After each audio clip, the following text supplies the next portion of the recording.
Hi, I am Jay Brown, and I am passionate about creating math classrooms where students truly can grow to love and enjoy math.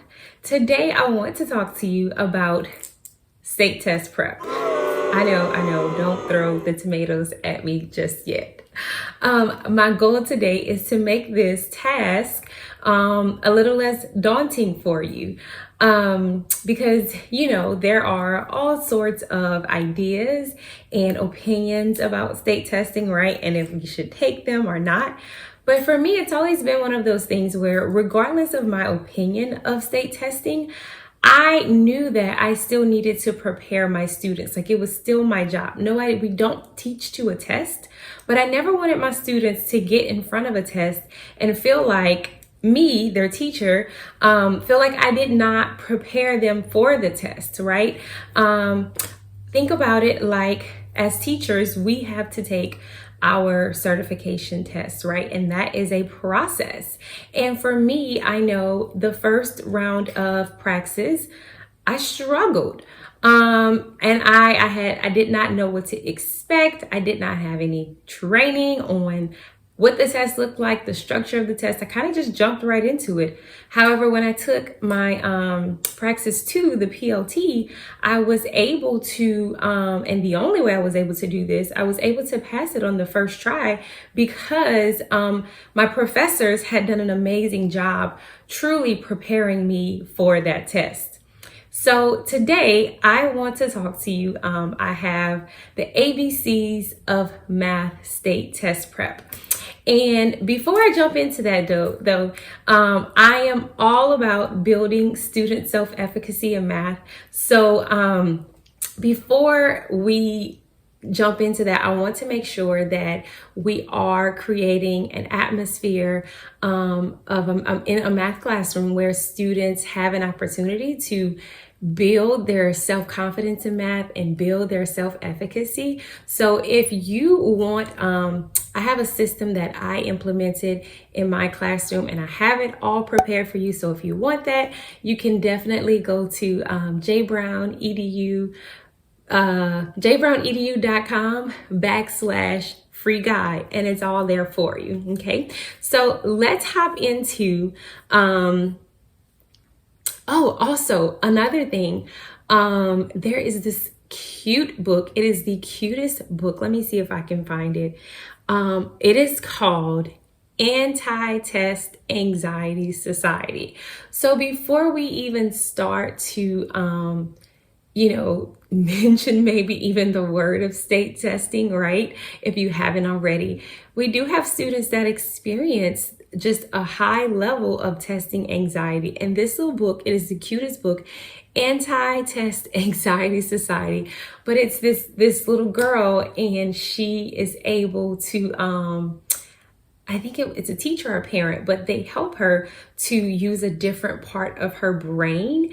And then she learns the dynamic dozen, and she goes through that, and it helps her readjust her thinking, and helps her deal with her testing anxiety. So if you have some students that may, have a high level of testing anxiety, that is a great read aloud to do with your students.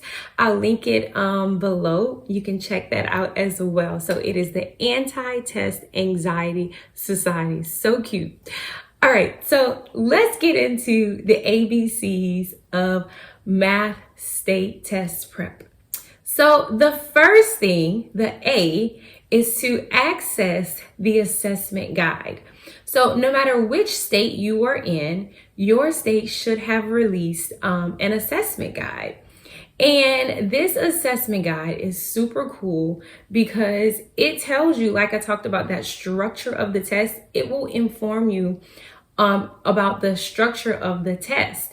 And if your state or if your school leadership has not provided that for you just yet, it's okay. You can just Google it. Whatever your state test is, you can Google that name and Google assessment guide. For example, if you're in Georgia and you take the Georgia milestones, you can Google Georgia milestones math assessment guide, and it should come up for you.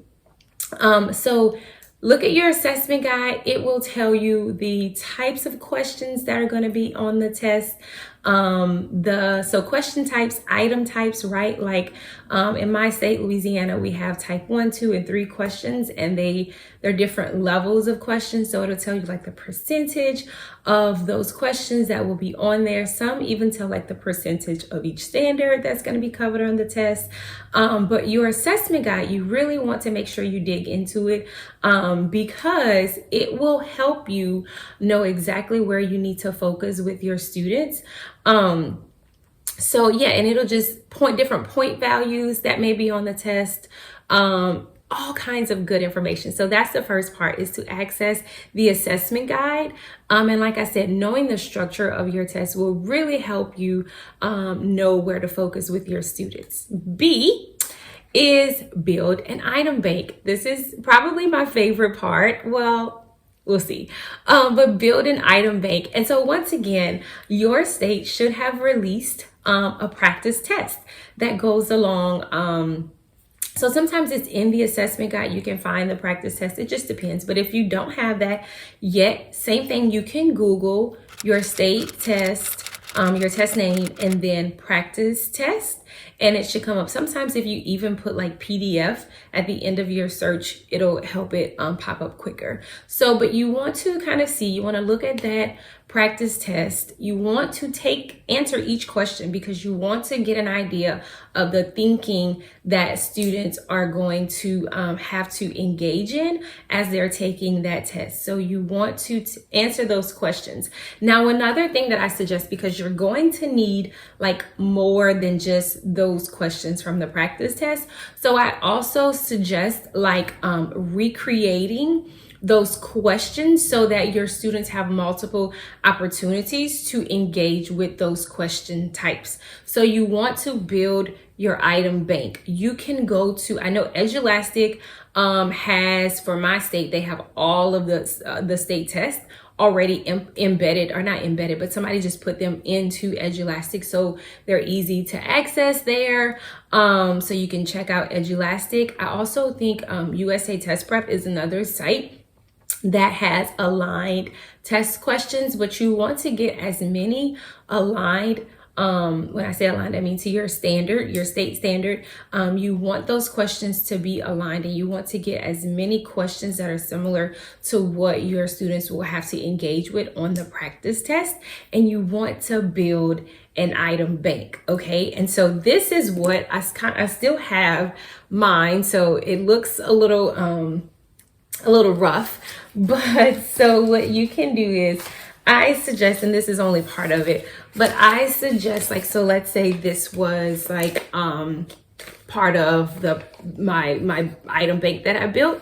And so what I did was I took sticky notes, and you can get like little small sticky notes, and I just took them, and for each question I wrote what standard it was on it, and I tagged it to each paper. So as I'm getting ready to teach that standard, I am going to go to my item bank, and I'm going to find where that standard is, and I'm going to look at, okay, how are my students going to have to engage with this standard? You can also put these, like I put them like this, but you can also put them in sheet protectors, right? So you can put them in sheet protectors if you'd like to, and then put the sticky notes on the end of the sheet protectors. So that's definitely like going to be a very, very useful resource for you. And you will find that, you know, throughout the year, even, it's not too late, throughout the year, you will refer back to this, because like this is, you want to make sure that your students are engaging with those types of questions. So, and another thing is, if you are looking for more questions, aligned questions, I would suggest reaching out to maybe some teachers in your school who may have taught the subject before you, or they may have some type of connection with the teacher who taught the subject before you. They may have some resources.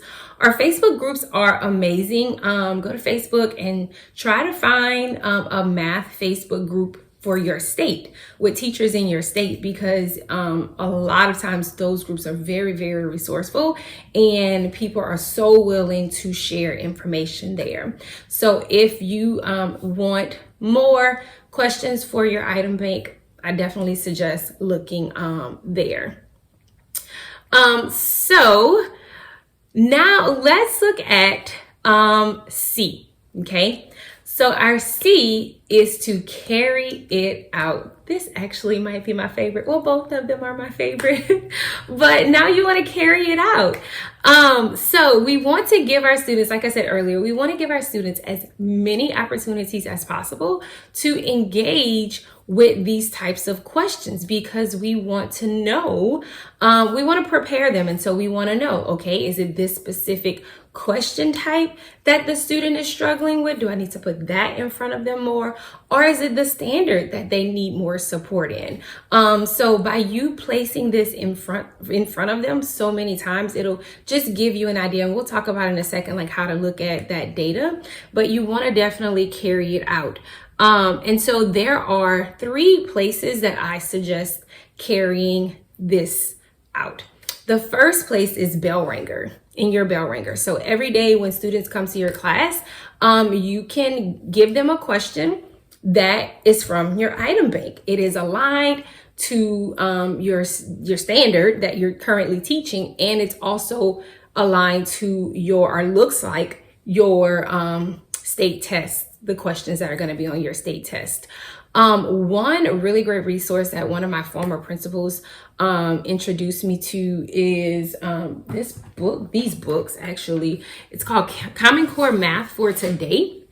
They're so good. Look, like mine is like coming apart. And I taught 5th grade, but I had the 3rd, 4th, and 5th grade books, and they were perfectly aligned with my standards and the questions that were on my state test.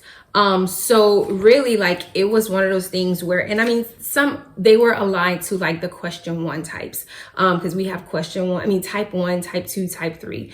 And so there were still other types of questions that, I had to, and I think for other states, it might be like the DOK level. So I still had to use my item bank, but I rotated it. Some days I would use these, and some days I would use questions from my item bank. But like, I loved how in these books, it is, so to be day 1, 2, 3, and 4. And then on day 5, it is a quiz for them to take. So you can really see like how they're doing, and it's a mixture. And so it's a great spiral review as well. So that's one, the Bellranger. The other one is exit tickets.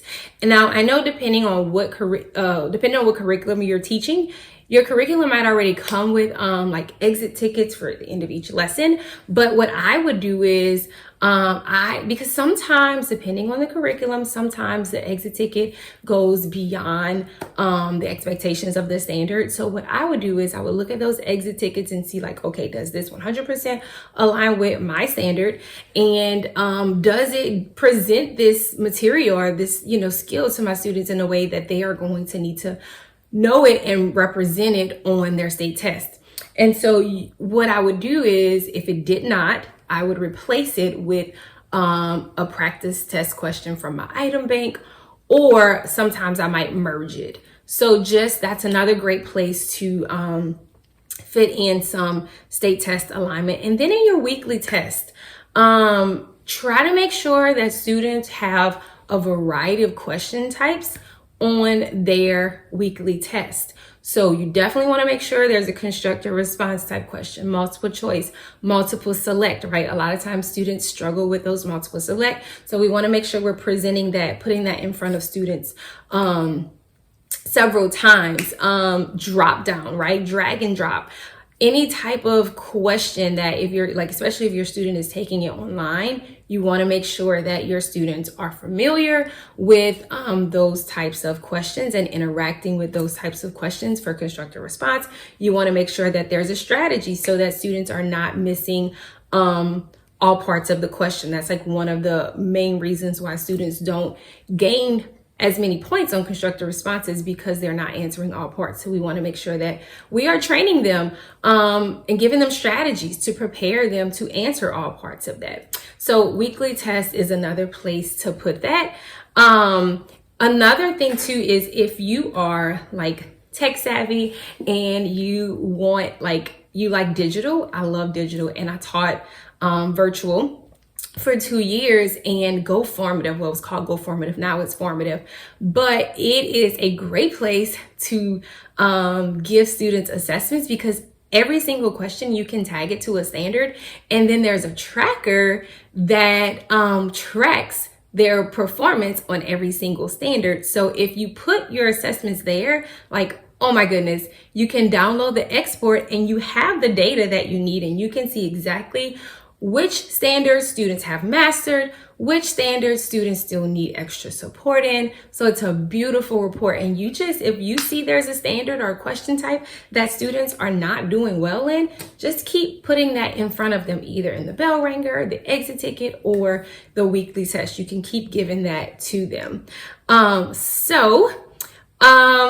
I love Francis Parker, who says that the center of all movement in education is the student. And so really when we're doing kind of this method, and when we are tracking like how are students performing on the standards, that is telling us like where do we need to go next with what we're gonna do, right? Like I said, if there's a standard that students are not performing well in, then that informs our next move, because that tells me that, okay, I need to put this again in a warm up, or I need to put this again on next week's test, and I need to continue to track it.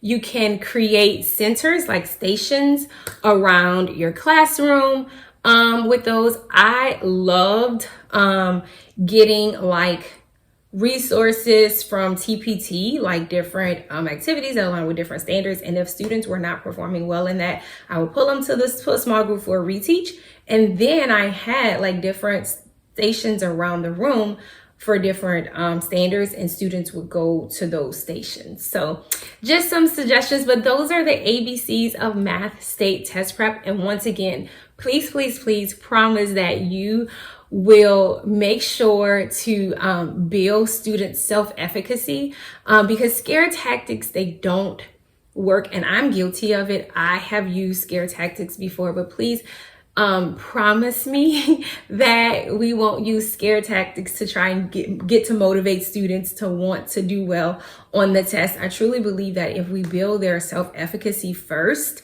and we focus on building their confidence that way, then I feel like I truly believe that we will see the results that we need to see. Students will be motivated that way if we build their self-efficacy. And once again, if you need some support with a system to help you build your student self-efficacy in your classroom, go to www.jbrownedu.com/free guide, and I have packaged together my system that I use in my classroom to help and increase my student self-efficacy. So it's yours for free, and you can go and start implementing that tomorrow.